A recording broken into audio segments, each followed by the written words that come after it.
Mr. Doc McGhee.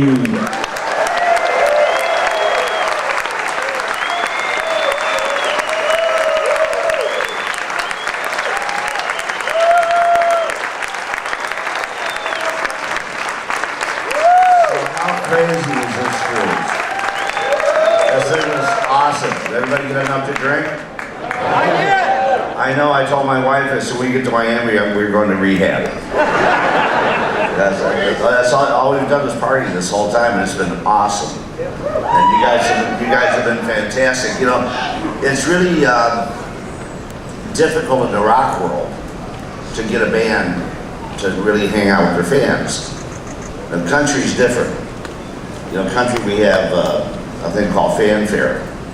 And people come from all over the place to Nashville to meet Tim McGraw and Darius Ruckert and other artists. But in the rock world, it just never happens. You never get to really have this fan experience to where you can hang out with them. And so Gene and Paul and Tommy and Eric, we decided to do this 2 years ago. You know, we're skeptical about being on a boat with all the fans, you know. And we've actually had the best time. I mean, it's been it's because of you guys.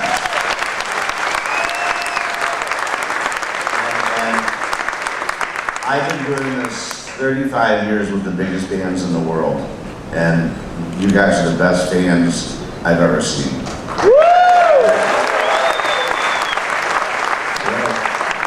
We got some questions for you, Doc. Up here, okay, here you go, sir. Hello, Doc. I am Lincoln, a Maine native, and now I'm in the Air Force, so I'm kind of wherever. My question for you, after last year's Q&A, you talked about Motley Crue. You talked about the cat shit being bigger than the cat. And then the tour was announced. I was amazed after what you said during the Q&A last year that decision was made to pair with Motley Crue. Could you explain how that decision was made and why? Well, I don't always make great decisions. No, it was actually, you know, Nikki and Tommy and Vince and Nick have been good friends of mine ever since we split up in 1989 at the Moscow show. So, you know, we talked about it. One of the reasons why I hadn't done it earlier was because I thought it was too similar of a show. You know, that the fan experience, it was just more pyro, more things, you know, that were the same. But when we really sat down and talked and put together a great production, I think it was a really, really bang for the buck for the people, because they got to see two different types of music, two completely different shows. Motley was just, you know, over the top circus, and KISS was KISS. So it really turned out to be a great show, and the guys really got along tremendously, you know, well. Which, you know, when you have to try to get dogs and cats to live together as one, it was a little bit of, you know, moving around, but that's what we do. Thank you, Doc. All right, on the other side over there, next question, Doc. Hi Doc, my name's Alan from London. Over the years you've managed my two favourite bands, which is KISS and Motley Crue, so thank you for the tour, that was brilliant. Could you tell us a bit about the pros and cons of managing KISS and Motley Crue? There's actually, there wasn't really any pros and cons on the tour, because it went really smooth, and Motley is a huge KISS fan. I put Motley Crue on KISS in 1984. We did 2 shows with them, and they were just such huge fans that I think the respect that Motley has for KISS really went a long ways, because they talked about it, they you know, did shout outs on stage, and so I think there was a really good respect factor between the two of them. All right, over here, next question. Hello, Doc. My name is Parker Scroggins. I'm from Oklahoma. I'm 43 years old, and I've been a KISS fan for 35 of those years. My question to you is next year with KISS being their 40-year anniversary, is there anything extra special planned for them? Well, we're gonna get Gene to lose some weight.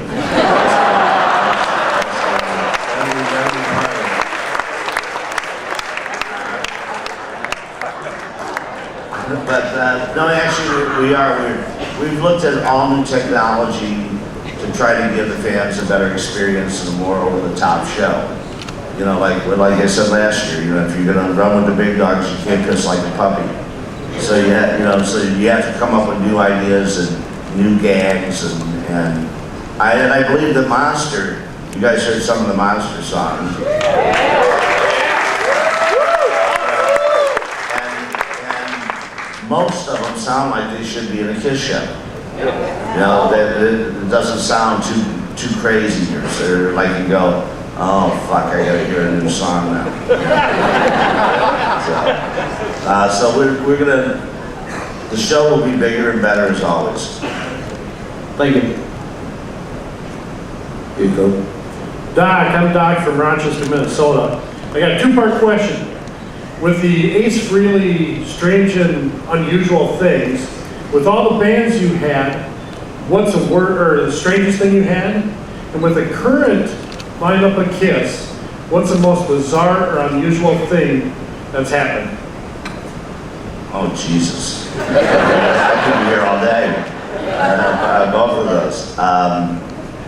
You know, with the lineup of with Ace and Peter,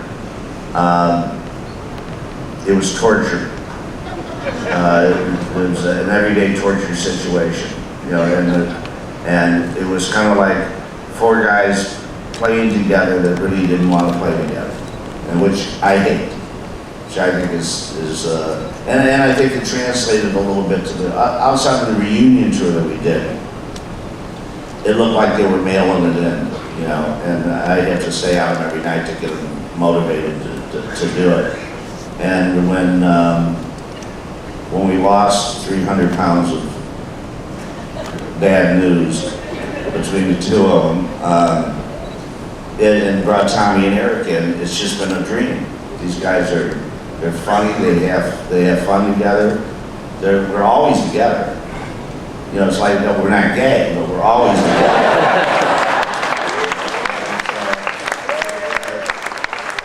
And they're best friends. It's every night. You know, we go to dinners and go out, and, you know, so, and I think that this is the best lineup musically that you could, you know, that you can get.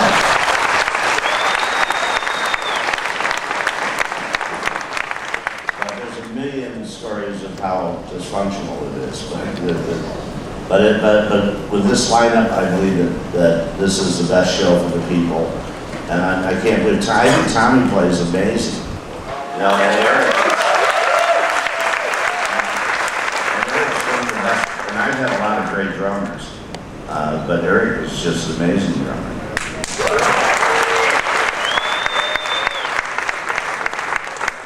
I always kid Eric because he doesn't feel like he's not the original member, so I would say to him, hey Eric, what are you doing Saturday? He goes, oh, I don't know. I said, you want to come over and paint my house? So we have a lot of fun with each other. So. Next question.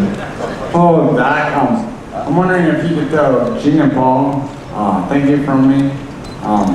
Back in 1985, I was at the Asylum concert up in Minneapolis, Minnesota, and they were asked by my aunt and uncle to dedicate a song for their son that was killed in a car accident, and they dedicated "Tears Are Falling" in the concert for him. And I just started crying. I'd like to ask you to tell them thank you. Oh, you know, thank you. You know, one thing about, and this is no bullshit, these guys are big fans. That's how they started the band. They wanted to have a band that they wanted to go see. Okay, so they've always tried to take care of the fans. I think their meet and greets are the best meet and greets that you can do with the acoustics, and they seriously spend time. I mean, they're having a really good time, and they can't, and we're gonna do this again, you know, and again, and then again, and then we'll do the, you know, the wheelchair one.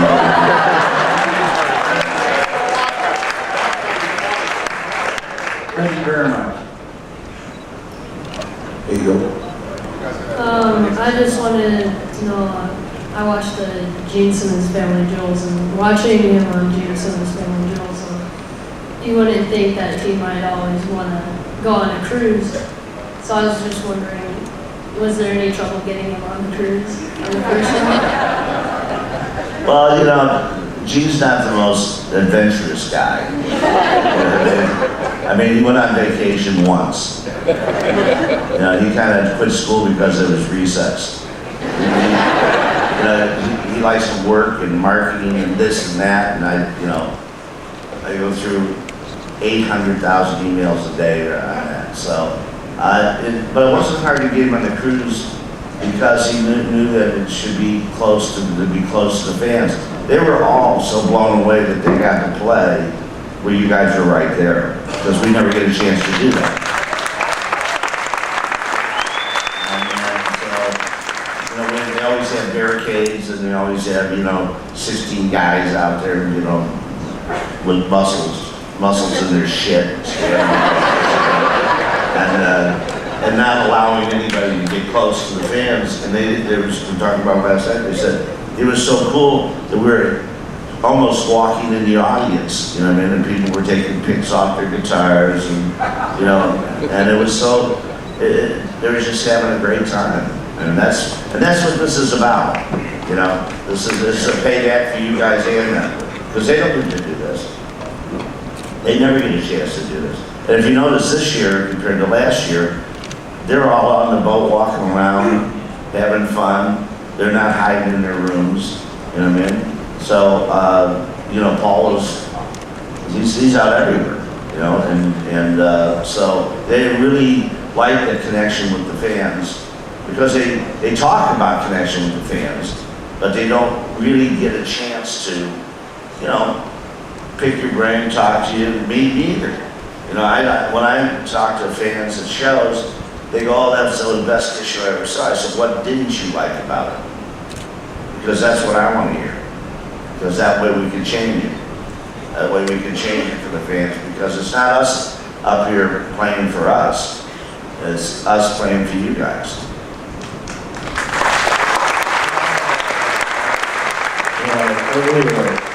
Hi, Doc. My name is Scott Armstrong, and I'm from Kansas City. Two things. First, a comment. Second, a question. The first comment is thank you for having these cruises, because this is my second one, and last year I met the love of my life on this cruise. Lisa Kramer, right there. So, the second is a question. In the Sonic Boom package in 2009, there was the disc of 15 re-records of classic songs. I don't know about everybody else, but I thought those were fantastic with the Carolina. Any consideration being given to do some more re-records of some other classic material? We just put together about a 5-year program with Universal to go back in and take stuff that nobody's seen and nobody's heard, and put together, you know, great original packages. Because I think that's what, you know, more so than just hearing, you know, Strutter done for the 16th time, or 26th time, or 150th time that it's been on a record, that we put together packages that mean something, you know, that has enough content that is different, so they're collectibles. They're kind of like pieces of art. And so that's what we're planning over the next 5 years to do that. Thank you very much. Congrats on your new love. I mean, we're not afraid to sell shit.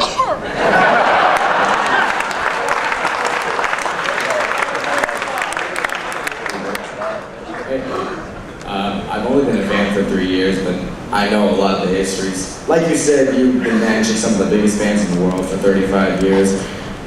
What was like the most frightening ordeal that you had to deal with in managing any of those bands? Jesus, there's things that when you would sit there in a hotel knowing that any day you could walk into a bedroom and one of them would be dead. Because, these guys were, a lot of them were just out of control at that time. So that was probably the biggest fear that you would have, is that you're going to lose one of them, and then, which would be horrible. And then, the car crashes and the arrests and the biting was always good. When bands bite people, that's always good. So I think that's more, and also, managing bands, it's like, especially young bands that are blowing up, most of them have less than a high school education. They only got in a band so they could get laid. Not very good musicians to begin with. And then they want that lifestyle. They want to be the bad boys. They want to, low IQ, high RPM. And so turning them around and finding their paths so they can stay here for 40 years and not die at 27. The people that can't handle that type of success or afraid to lose it. So I think those type of things are, you really have to spend a lot of time with people, kind of molding them and finding their path. That's it. Here we go. Hi Doc, my name's Debbie from North Carolina. This is our second KISS Cruise. For KISS Cruise II, would you consider inviting Bruce Kulick and his band to play?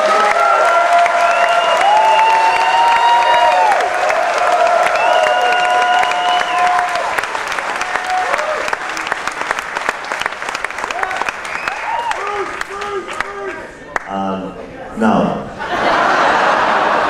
No, I'm only kidding. What about all for the fan shit you're talking about? No, we've talked to Bruce about it, and Bruce will probably come on one of these cruises. They're all great friends, and Eric's been in and out of the band several times, and Bruce. So they're all very good friends. So yeah, would be considered. I think he was doing something though. I think we did talk to Bruce about it. I'm not sure. Okay, yeah, we talked to him at the expo, and he's so willing to come. So. Well,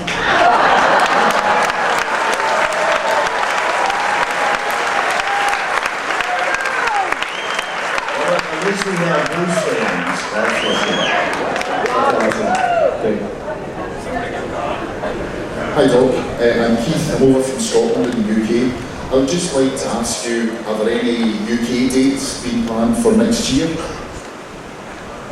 I didn't get that one. And where are you from, Scotland? Yeah. That's why. We're separated by a common language. Are there any UK dates being looked at for next year? Are you going to come over to? Yeah, we're putting together different tours now. We actually leave tomorrow night from Buenos Aires. And then we do Brazil and Paraguay and stuff, then we come back.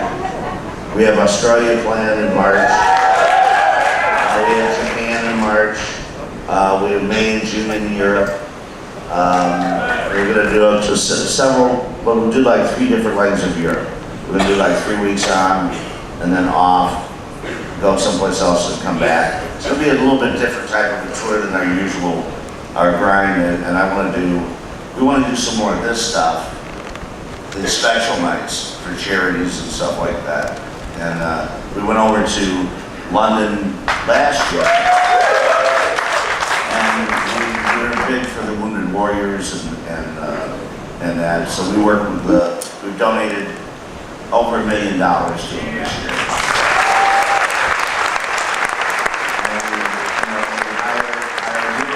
And not just here, but we went over to England and played a free show for the military, for all the, soldiers in England that fought over there. So we stayed pretty true to our cause, and because that's what it's about. It's, you know, we're able to do shit like this because of these people. You know, so this is. So yes, you'll be able to get a ticket, a couple of shirts, the program, start saving. Hi, this is Kelly from Mesa, Arizona. I have a question. I saw you on Family Jewels. You ate a $1,000 sundae that you shared with Shannon. How good was that? Well, I love sweets. I'm a freak for it. But it, you know, you get stuff like that and you go, really? Like, was it that good? I mean, I didn't orgasm or anything. So it's like, for $1,000, you should be doing something. I didn't get high, nothing.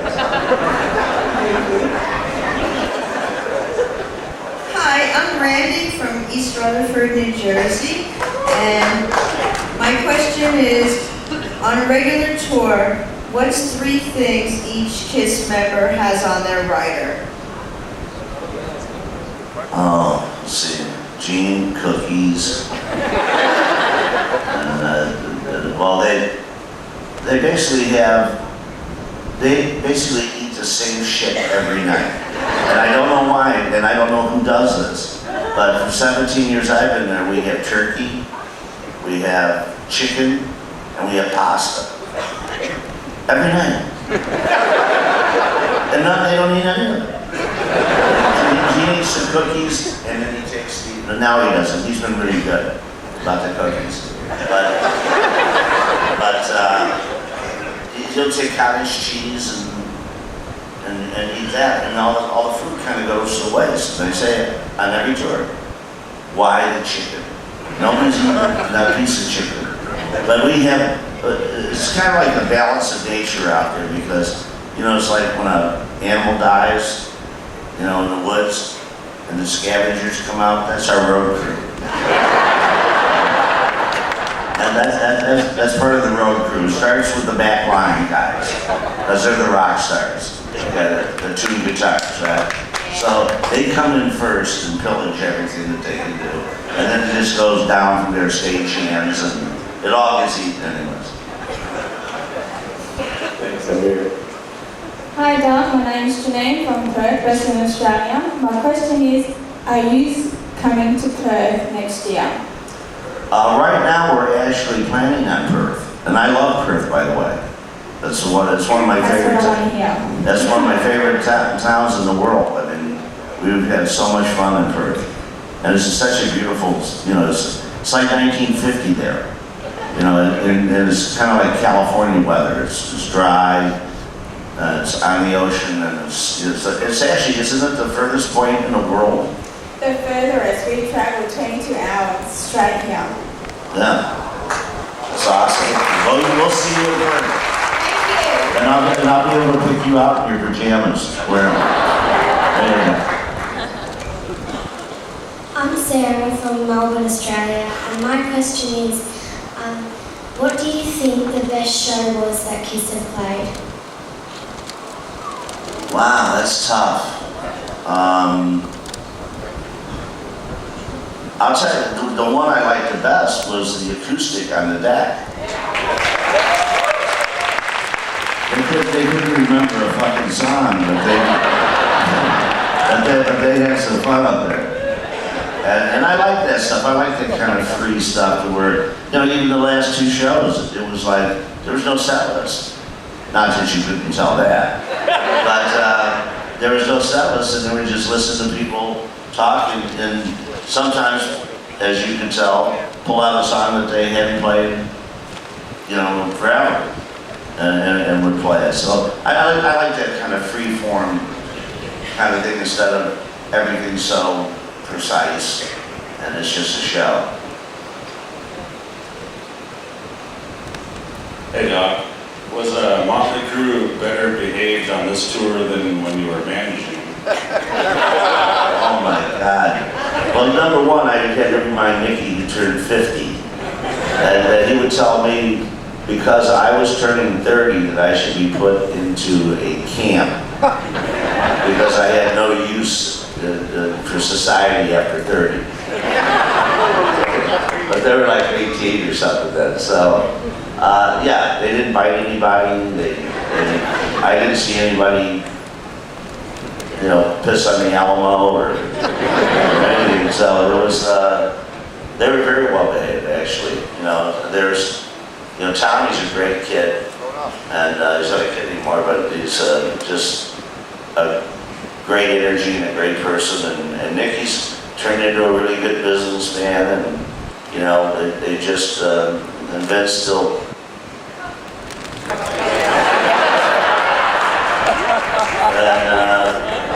And Nick is just a sweetheart. So, yeah, no, this is it. No, this is a walk in the park for when I am. Thank you. Hi, Doc. My name's Dave. I'm from Melbourne, Australia. As a licensed pyro, how do I get a job working with kids? Well, you blow up a lot of shit. You actually, you go to the pyro companies and talk to them and get out there. That's what I try to tell people when they want to get on the road, which is really, being on the road is not the best thing in the world, okay, by far, because you're away from home most of the time. It's a lot of work. People go, oh, well, look, you travel the world. You're in a bus with 12 guys that are farting and everything else. And you go, that's how cool is that? And so it's kind of like, you really have to be built for this, because I've been doing this, like I said, 35 some years. And I still see guys that are out there that are 65, 70 years old doing the same shit that they did when they were 20. You know, out on the road, no family life, no kids, been married three times. And most of the roadies just find a girl that they don't like and buy them a house. they skip the shit about it. They just get married. So, you know, it's tough on the road, but if I was young, if I was 20-some years old or something right out of high school, you know, you can sock some money away. You know, if you don't get into that whole roadie thing, and then save some money, because they don't spend a penny. They don't spend a penny. You give them per diems, they get 3 meals a day. So they don't spend anything. So they can just, come off a tour and have a lot of money. Thank you.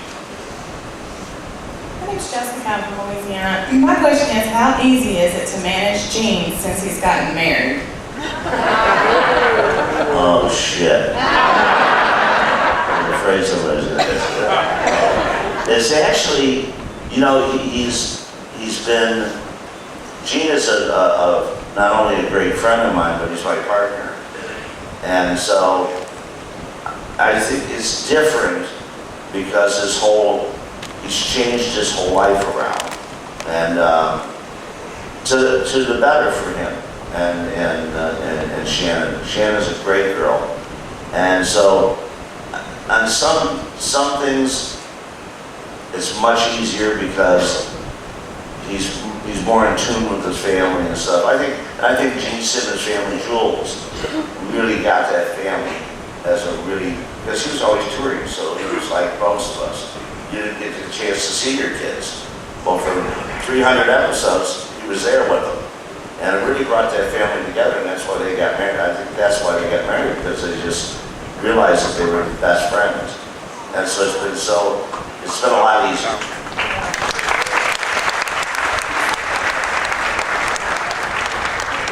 My second question is, I was on the cruise last year, and other than getting to meet the band, you were the most entertaining thing on the ship. Have you written a book or thought about writing a book about all of this stuff? I've been talking to people about it, and it's hard to write a book that you know, they want to hear the juicy shit. Okay, they don't want to hear I'm Doc McGhee from Palos Park, and you know, people fall asleep. And one of the things that I've always had to fight with is that I'm kind of in the inner sanctum of a band.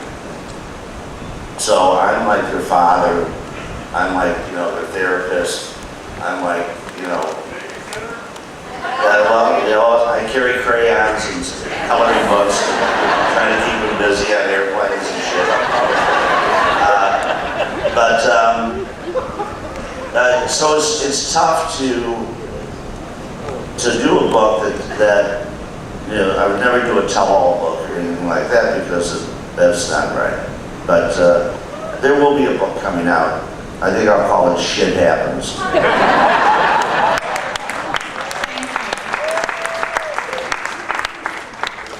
Hey Doc, Mike Namoli from Where It All Started, New York City. I have a two-part question for you.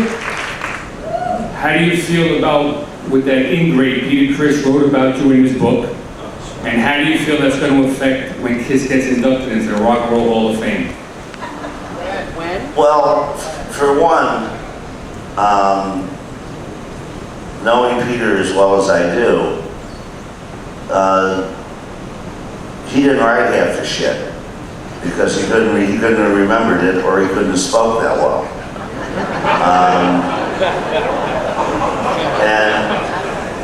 And there's certainly things that I didn't bother reading the book. I read a few things in it, but that truly never happened. That absolutely never happened. That I go, because well, he just was so fucked up in the early days, he couldn't remember any of that stuff. So he probably just got that from somebody and put it in his book. And I guess that's the concept of if he says it, then it's true. So, yeah, I mean, half those books are bullshit. They're kind of made up, you know, and I can't read them. But he's a very, you know, powerful and attractive guy, and I wish him the best.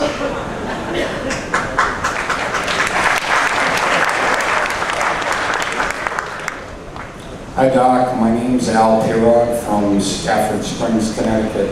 What were Eric Singer's feelings when the reunion tour was forming? Well, when you lose your gig with KISS, you're not probably the happiest fucking guy in show business. So, I'm sure he was, you know, a little, you know, he had been with him like 8 or 9 years, and but when we put that back together again, we thought it was important to have the original members of KISS playing together, and it was. I thought the reunion tour was okay. We were limited to only be able to play about 15 songs because that's all they could remember. So that was kind of tough, or play on a daily basis. And we always had, Tommy was the band leader, and Tommy always had a costume in case Ace couldn't show up, or didn't show up, which was most of the time. And so, and Eddie, the drummer, the drum tech, he had a costume to play when Peter couldn't play. So it was, which only happened one time in Birmingham, Alabama.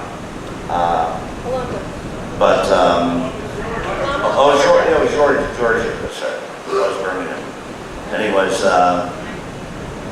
so, you know, it's like Eric would have felt bad, but he knew he was coming back because he's a great drummer.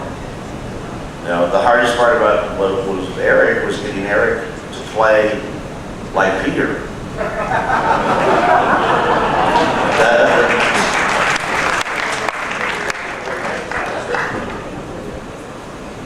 Is KISS coming back to the U.S.? Yes. Yes, you will have the opportunity to purchase items. for the tour, right? Yes, we're going to do the whole monster tour.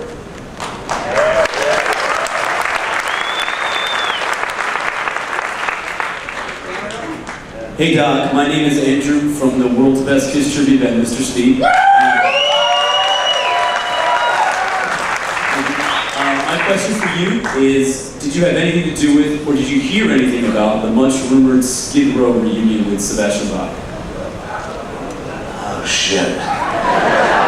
Yeah, we've been talking about this for years, and I believe that there will be one.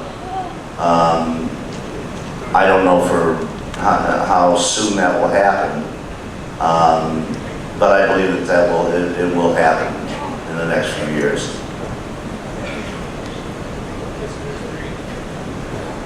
Hi, I'm Nancy. I'm here with my sister Marlene celebrating life, and we're from London, Ontario, Canada. I have a comment and I have a question. My comment is I want to thank you and the band and Sixth Man for making this the best life experience next to having my children. Thank you so much.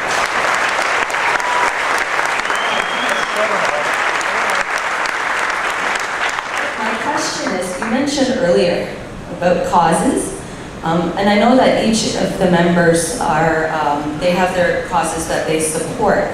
And my question is, when they decide on the cause that they're going to support, do they have to kind of consult with each other, or can they do their own personal causes because that they are a band and they represent each other? It's like a group decision of what we're going to do, because they all love children to do stuff for children, and we do a lot of stuff for children. And you know, in this day and age, when you're a celebrity, you know, you get the phone rings every day. You know, we did the Lifting Lives with Darius Rucker, right? And so we had every charity calling him. And you just can't do them all. You love to do them all. So you have to kind of go, no, this trip we're focused on this, and this charity, whether it's Wounded Warriors or whether it's Children's Hospital or St. Jude's or whatever it is. So. But it's a group decision about what we feel is the most important, what we can affect. We try to find, because people just say, oh well, we do this for the Red Cross. Well, I don't know what the fuck the Red Cross does. Okay? I don't know if they help people or if they're supposed to, or I don't know. But you just give money, but you don't see a actual, you know, a tangible thing that you can say that they do. So we try to find stuff that's like the Wounded Warriors that do rehabilitation for soldiers that have been over there mentally and physically. And communities hire a hero, where you can actually see getting the people back into the community, and you see where your money's going. So those are the types of programs that we try to do to help children and everything else. We try to find something that we know that we can see the needle move with what we do for them. And thank you for that.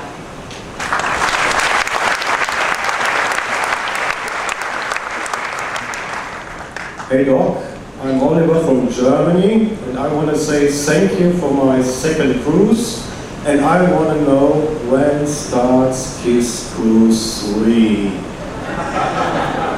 What was the last part? You sound like Rudolph Schenker there.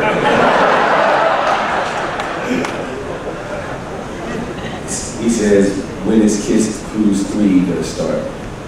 I didn't get that one. When's the next cruise? Oh, when is the next cruise? We're planning it actually today at what time? 3:30, I think. We have a meeting here on board to go over next year's cruise. We are definitely going to do a cruise. I really like this boat too. Does everybody like this boat better than the last one? And then we're going to come up with new things to do, and because it's going to be going on and on and on, we want to do something for the alumni. We're going to come up with something that's different for the people that have been coming on board and stuff like that. So And like I said, we had, I can't believe that it's over tomorrow morning. You know, my liver likes that. But we had a ball. Can I book the next cruise today? Probably. Just give Doc $100 of poker chips. We'll go right. There you go. Right in on the poker chips. There you go. What's up, Doc? Jay from Tampa, originally from New Jersey. You really had to say, what's up, Doc?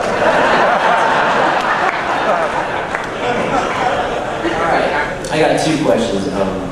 Last year during the Q&A, you had a story with Motley Crue in Japan, and they wanted to fight the cops coming off the train or something. I thought that was a great story. I laughed. You have any other stories like that?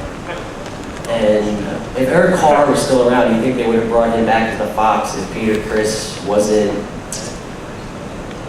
Well, I don't think he would have came back as a Fox because everybody felt that whole stuff was not good.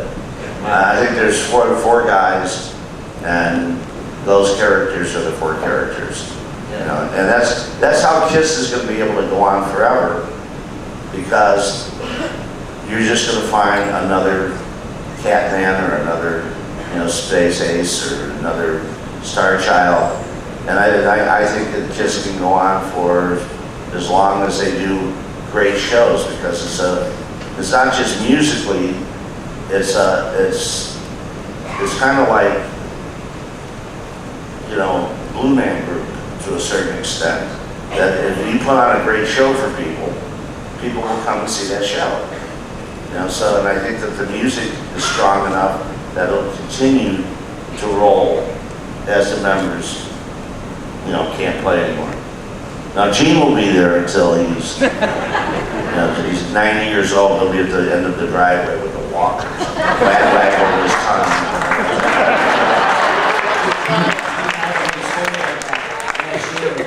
That Motley Crue story in Japan was awesome. I couldn't stop laughing. How Tommy Lee wanted to fight the cops coming off the train. Do you have another story? That was fun. Yeah. Any other stories like that would be great. Awesome. Thanks. Well, probably the worst one in the world. That was kind of fun, getting arrested in Tokyo with Nikki. But we were doing the Monsters of Rock. Did I tell that story last year? Monsters of Rock with AC/DC and Van Halen.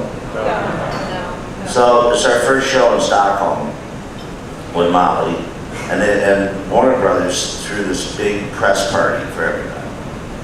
So my guys at this point are the Dark Angels, okay, chemically induced. But they thought that it was cool to bite people. If they liked you, they would bite you, and they wouldn't just fucking bite you. I mean, they would bite you. So Nikki gets up and walks over and bites Eddie Van Halen in the shoulder. And Eddie's like, what the fuck are you doing? So, anyways, about 20 minutes later, Tommy goes over and bites him on the arm.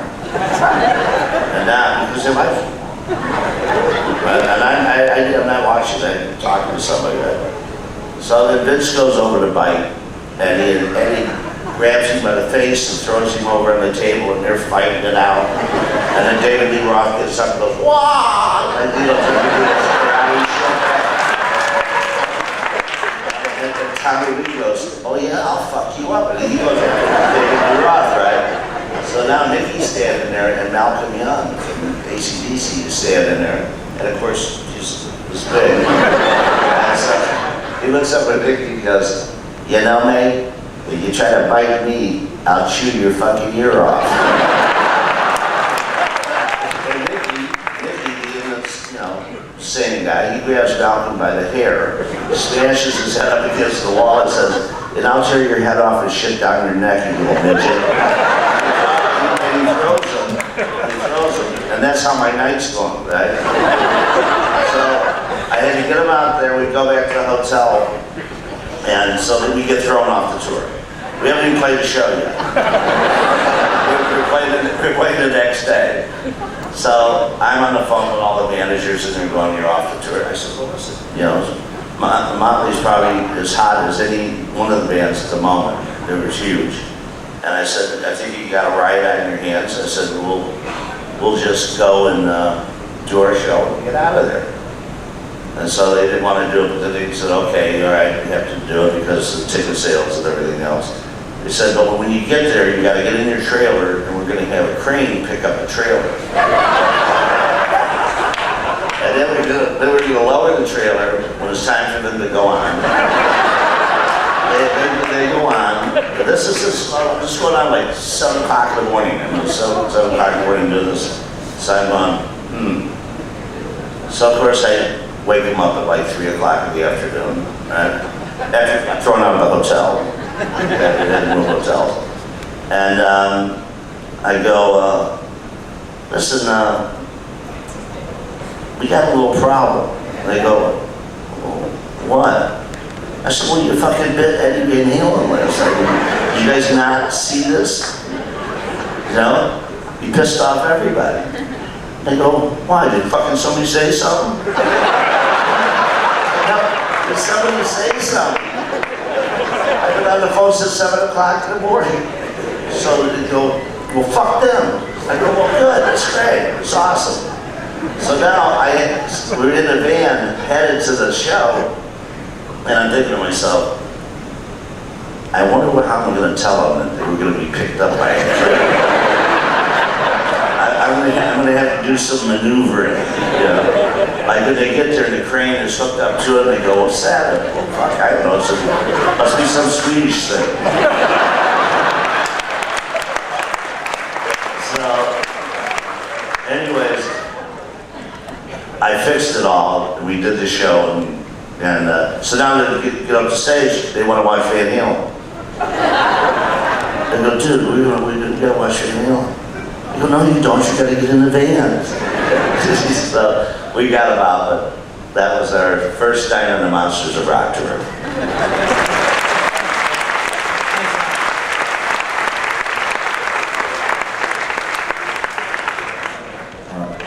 Doc, this is Gabby from Germany, and she'd like to know if there will be a European KISS Cruise.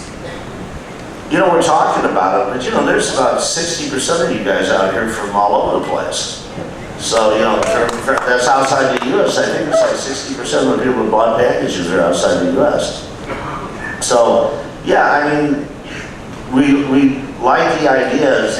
I mean, we're not sure what we're going to do. We want to really solidify this here to make sure that we have this is a solid thing, and we may do one in Europe. We talked about Europe. We actually talked about one in Japan because the Japanese have been talking to us about doing the cruises. But you know, we'll probably only do, if we do, we'll probably only do 1 or 2 cruises a year at the most. You know, because we just have so much other stuff to do as well.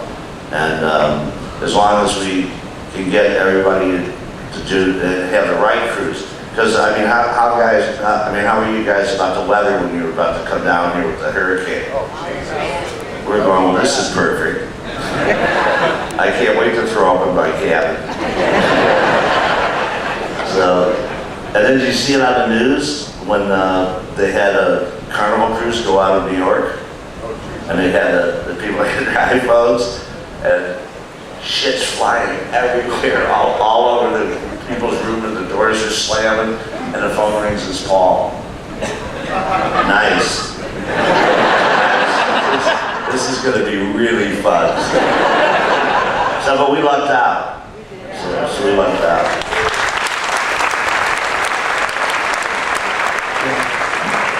You go to where the weather is, that's what you do. Yeah, exactly. Hi Doc, I'm Andy from Ottawa, Canada. And I want to know, if you were the 5th member of KISS on stage, what persona would you have chosen for yourself? Oh man. I thought that'd maybe a squirrel. Something like that.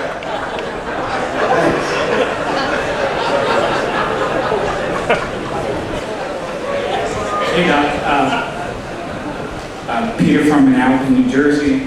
I was at the Serious Town Hall meeting a few weeks ago, and I asked Paul and Jean what made them so successful. Now I'm a business owner, how would I be as successful in my own business? So I guess I'll ask your advice too. As a business owner, what you feel advice you would give to whatever the profession is, how they can be successful in their own business? Well, I mean, it's actually fairly easy because all you have to do is wake up in the morning and be the best, whatever you are. You know, if you don't have to be me, or you don't have to be Gene, or you don't have to be the President of the United States. If you're a welder, be the best welder. If you want to be the janitor, be the best janitor. You know, and I think that's how, if you stay focused on your path, you find your path and you don't swerve. You stay focused on what you're doing, and you'll get there. It's only when you're leaving and you know, once you hit the speed bump, you got to pull back in. People sway all over, they want to do this and this, and nobody gets focused on what they do. So I try to teach all my staff, you know, and everybody that works with us, to stay in their path. To don't get in my path, don't get in the production guy's path, don't get in this. If you're the guitar tech, that's all you do. You be the best guitar tech. We try to keep everybody in their lanes, and I think that makes them better because they don't have to worry about my stuff. They don't have to worry about anybody else's stuff. So I think it's just staying true to yourself and being the best. And then that's what gives you, I think that's what it gives you the self-esteem that you're proud of what you do. Because and to tell you something, it's not easy to be the best. You have to work at it. You know, and nothing comes easy. That's for sure. So it's just stay in your lane and be the best you can be, and I think that's how you get successful.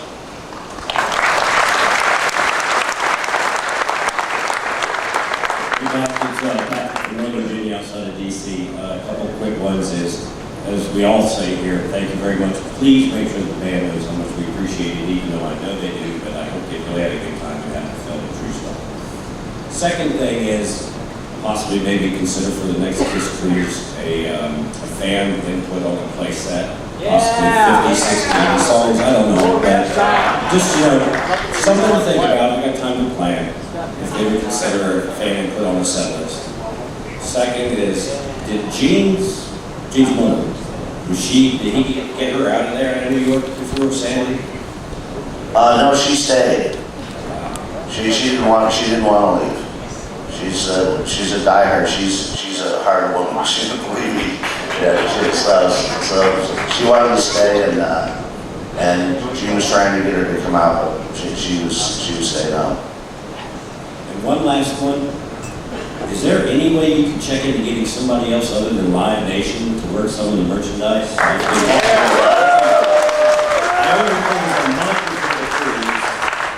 You can't even trace an order, and it seems like unless you call them up and really bitch them out, it's amazing. I just well, we've had our problems, and they do good things and they do not so good things, and so we're working on all those things to fix it.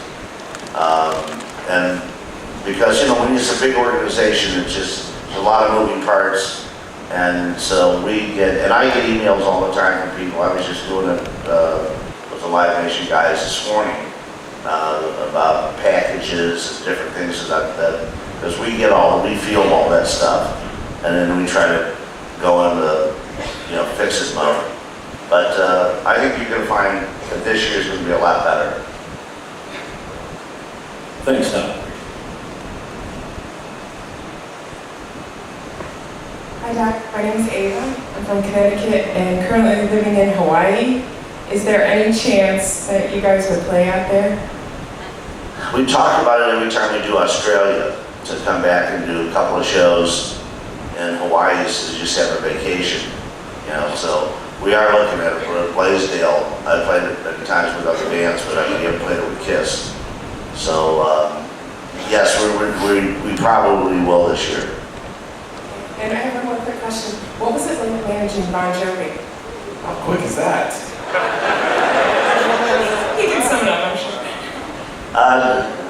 Johnny was, he's a great kid.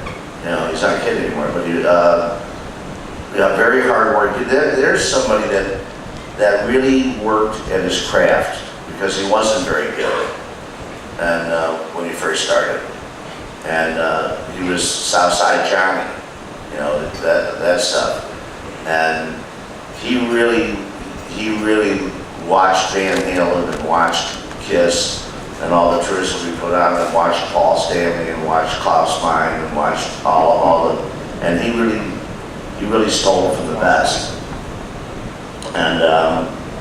And he's a very, very good friend of mine. I mean, we talk all the time. So it was a fun time in my life. Thank you so much. We've got a few more, Doc. Hey Doc, I'm calling from Toronto, Canada. Apart from all the wonderful merchandising that goes along with all the shows, I thought one of the best pieces from the Live 35 and Sonic Room Tours was getting an actual copy of the concert. Very best to be composed with the Monster Tour. Yeah, we could have done that. I'll tell you what happened. See, during that time period, we were out of what they call a re-recording restriction, so we could re-record songs. Because we had to deal with Universal that would block us from doing that. So during that period of time, we didn't have a record deal per se. We just put out our own records. So that way, they couldn't stop us from doing the live recordings. Now we're into a deal with Universal again to do a lot of catalog stuff and new things. This is one of the things that we're trying to bring back for this tour. But I like the idea, but that's why we did it. What about the KISS Kruise? You know, we would still be restricted, but we probably should have talked about it. Maybe this is for next year. You know, maybe that'll be some bonus stuff. Kissology 4. That's coming. KISSonline 5. Hey, questions up here. Keep it down out there. Hello, Doc. I'm Tony from Orlando, and you started to address my question earlier about replacements for basically Paul and G here. Is there a particular name for this? We're hearing things like KISS 2.0. Is that what you're going to call the next generation? And is there a specific timetable for that? No, there's no real timetable. We're just all getting older, you know, and so I think that, and I don't think you call it anything but KISS, because, you know, I think that isn't what you're trying to represent, like KISS the new generation or something like that. This should just be KISS. You don't have Superman 7, or you don't have, you know, Power Rangers 19 or something like that. I think it's KISS, and it should represent, it should be of the quality and everything should be just like these characters. And these guys are characters. You know, the demon is a demon. You know, and Paul's Paul and Tommy's Tommy, or the actual spaceman or whatever, and Catman. And I think that's what you do, and you just continue to give great shows, be true to your fans, and they will all come. Thanks, Doc. Hi, Luke. I'm Thierry from France. First of all, thank you so much for this amazing cruise. Excuse me because I lost my voice. Two questions, please. Will it be possible for the next KISS Cruise for the acoustic show to do the show with the makeup and the dress to kill outfits? I think Paul's the only one that has a suit. No, but we've been toying with the idea of Dress to Kill. We were toying with the idea of doing different shows for different albums and different periods, and also having a fan. We were talking about having a fan list to do it. So we like you know, because we have so many albums, it's hard to pick like what you're going to do or pick a period of time to do it in. But like we did with KISSonline 35. But yeah, I mean, we might get a Dress to Kill out of it. I actually didn't like that record, but that's Okay, thanks. And second question, why KISS don't do video clips, real video clips for their singles? we're actually in the midst of doing one for Long Way Down. So, we shoot it as soon as we get back from so I don't think I think the timing has to be right that things come out when they're good. I don't think you can put a time frame on it and say, because KISS is going to go on for the next 2.5 years. So we want it to be something special, and we want it to be different and not just a live concert song.